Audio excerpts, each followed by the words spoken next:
નમસ્કાર, ડીવી લાઈવ ન્યૂઝમાં આપનું સ્વાગત છે। છેલ્લા લગભગ 4 વર્ષથી આપણે ઘોઘંબા ન્યૂઝ નેટવર્કના માધ્યમથી ઘોઘંબા, હાલોલ, કાલોલ, છોટાઉદેપુર, પંચમહાલના તમામ લોકલ સમાચારો ડીવી લાઈવ ઘોઘંબા ચેનલના માધ્યમથી માણતા આવ્યા છીએ। ચેનલને ખૂબ જ સારો સાથ અને સહકાર આપ સૌ દર્શકોએ આપ્યો છે। ઘણી વખત ઘણા બધા દર્શકોને એવું થતું હોય છે કે પોતાની અપેક્ષાઓ પ્રમાણે જ્યારે ન્યૂઝ ન બનતા હોય ત્યારે કેટલીક શંકા કુશંકાઓ પણ થતી હોય છે, પરંતુ ન્યૂઝ રીડર કે એન્કર કે પત્રકારિતાને કોઈ પણ પક્ષ કે કોઈ પણ ધર્મ સાથે કંઈ લેવા દેવા હોતી નથી। સમય અને સંજોગો પ્રમાણે ન્યૂઝ બનતા હોય છે, એટલે ખાસ કરીને એમાં કંઈ શંકા કુશંકાનો પ્રશ્ન થતો નથી। આજે વાત કરીશું મુખ્ય સમાચારો ઉપર। તો ઘોઘંબા તાલુકાના રણજીતનગર પાસે ગઈકાલે 2 બ્રેઝા ગાડીઓનો ભયંકર અકસ્માત સર્જાયો છે। અકસ્માત એટલો ભયંકર હતો કે બંને ગાડીઓના ફૂરચા ઉડી ગયા છે અને એક ગાડી ઝાડ સાથે ઠોકાઈ અને આખો આગળનો બોનેટનો ભાગ અને એન્જિન સહિત એનો બધો ભાગ તૂટીને ભૂકા થઈ ગયો છે, જેની અંદર 5 જેટલા લોકો ગંભીર રીતે ઈજાગ્રસ્ત થયા છે।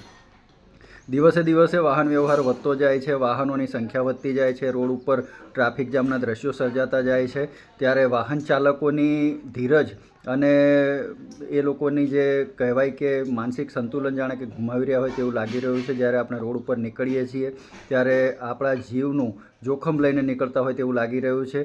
પછી એ 4 વ્હીલર લઈને નીકળતા હોય કે 2 વ્હીલર લઈને નીકળતા હોય, ભૂલ કોઈ પણ નહીં હોય। આ અકસ્માત જે રણજીતનગર પાસે થયો છે એમાં પણ ભૂલ ગમે તે એક જ ગાડીની હશે, ચાલકની હશે, પણ એનો ભોગ બંને પરિવાર અને બંને વાહન ચાલકોને ભોગવવો પડ્યો છે।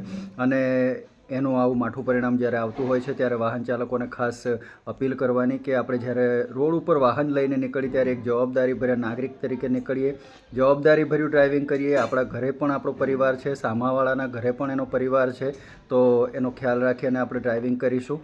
બીજું કે રાજકારણની જો વાત કરવા જઈએ, પોલિટિશિયનની વાત કરવા જઈએ તો નિર્વાચન આયોગ દ્વારા અત્યારે SIR એટલે કે સર મતદાર યાદી સુધારણાનો કાર્યક્રમ ચાલી રહ્યો છે।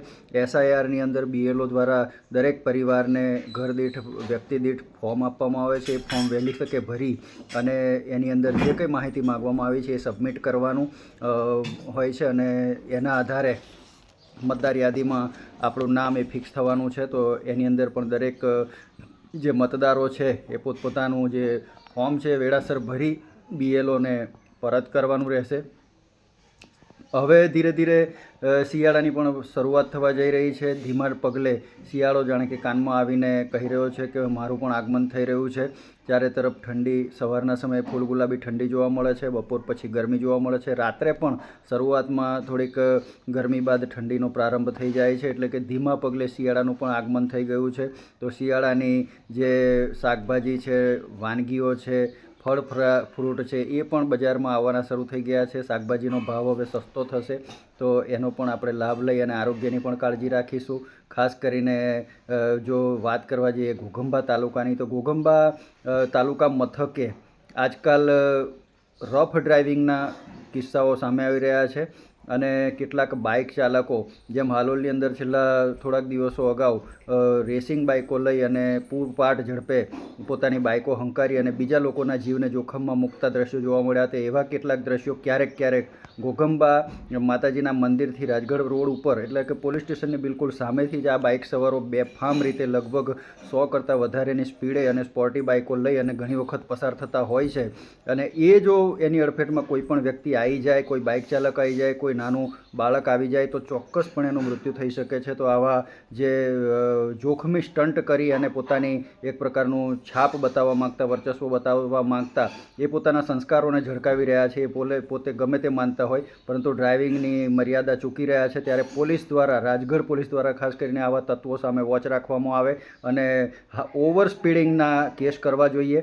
પછી એ ભલે ગમે તેટલી મોટી તોપ હોય, પણ જો એ 100 કરતાં વધારેની સ્પીડ ઉપર જતો હોય તો એની પર ચોક્કસપણે ઓવર સ્પીડિંગની એની કેસ દાખલ કરી અને એની સામે કાર્યવાહી કરવી જ જોઈએ, એવી પણ હું અપેક્ષા રાખું છું, જેના કારણે અકસ્માતોનો દર ઘટાડી શકાશે। અને ખાસ કરીને યુવા વર્ગને વિનંતી કરવાની કે અકસ્માતોનું પ્રમાણ ખાસ કરીને ઘોઘંબા તાલુકામાં એટલી હદે વધી રહ્યું છે અને આપણા આદિવાસી વિસ્તારના યુવકો બેફામપણે ડ્રાઇવિંગ કરી અને પોતાનો જીવ ગુમાવી રહ્યા છે, માતા પિતા પોતાના લાડકવાયાઓને ગુમાવી રહ્યા છે, પરિવાર પોતાનો પતિ, પિતા અથવા તો બાળકને ગુમાવી રહ્યો છે। ત્યારે દરેકને ખાસ નમ્ર અપીલ છે કે આપણે આ બાબતે, ડ્રાઇવિંગ બાબતે ખાસ સચેત રહીશું, થોડાક મર્યાદિત રહીશું તો આપણી પણ જિંદગી, આપણો પણ પરિવાર સલામત રહેશે અને બીજાની પણ જિંદગી અને બીજાનો પણ પરિવાર સલામત રહેશે.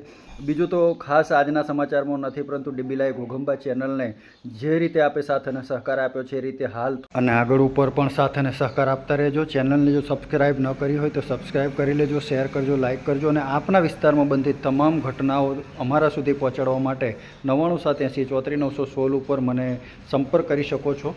તો આપનો આભાર.